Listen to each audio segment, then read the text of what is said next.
Melissa Lees. I move that the question be now put. No, I'm going to hear from Ian Lees-Galloway. Wonders never cease, Mr Chairman. Thank you very much.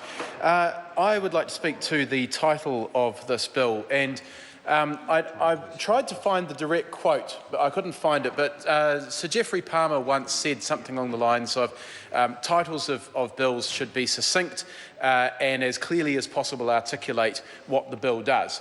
And so when looking at the purpose of this bill, I wondered why the title of this bill is not the Housing Supply and Affordability Bill. Because that is what this bill purports to do. It purports to improve both the supply and the affordability of housing. So let's look through the bill and see whether or not it meets its purpose and whether or not that title would have been a more appropriate title for the legislation. Does this bill improve the supply of housing? Well, maybe. A little bit.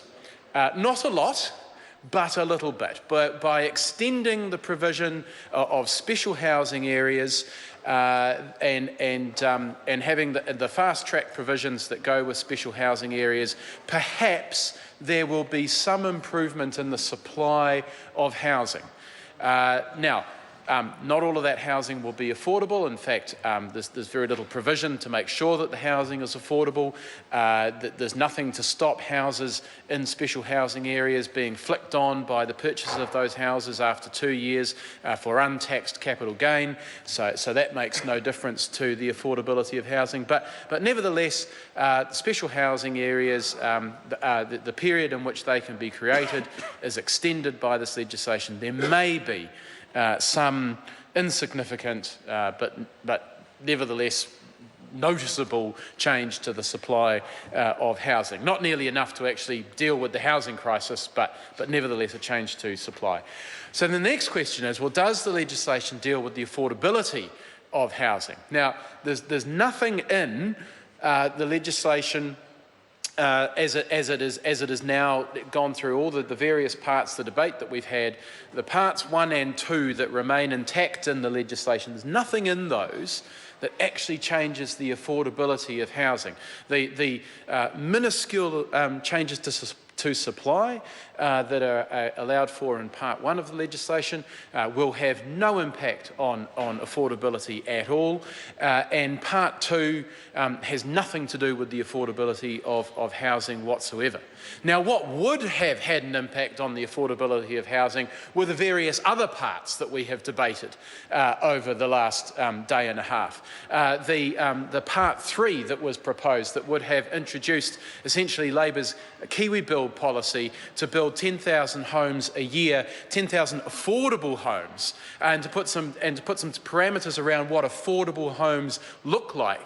That would have had a significant impact on the affordability. The parts to do with foreign investment in our property market and the various other parts that were proposed by members on this side of the House, those would all have had a real impact on the affordability of housing, not just in Auckland, but in other parts of the country as well. I recall actually an amendment that Matiria Tude offered to Part 1 of this legislation that also would have had a definition of what an affordable home looked like, or what an affordable house was, and would have required special housing areas to have a particular proportion of affordable houses. Now, all of those changes were offered by opposition parties and opposition members. All the things that would actually have made this bill a housing supply and affordability bill were offered by members of the opposition, and all of them were voted down by the government. So it's a bit rich to hear the minister and members of the government say that members of the opposition have come to the House and played games with this legislation, or that members of the opposition have come to this House and voted against provisions that would have improved the affordability of housing. Because actually, we voted in favour of the provision that would have actually improved supply, and we offered all the things that would have improved affordability. And it was the government that voted them all down. So I'm going to speak in favour of the Housing Legislation Amendment Bill title, because it tells us absolutely nothing, and this bill does nothing. Indeed, it amends housing legislation, but it does sweet bugger all else. So let's stick with the title of Housing Legislation Amendment Bill. Mr. Chairman.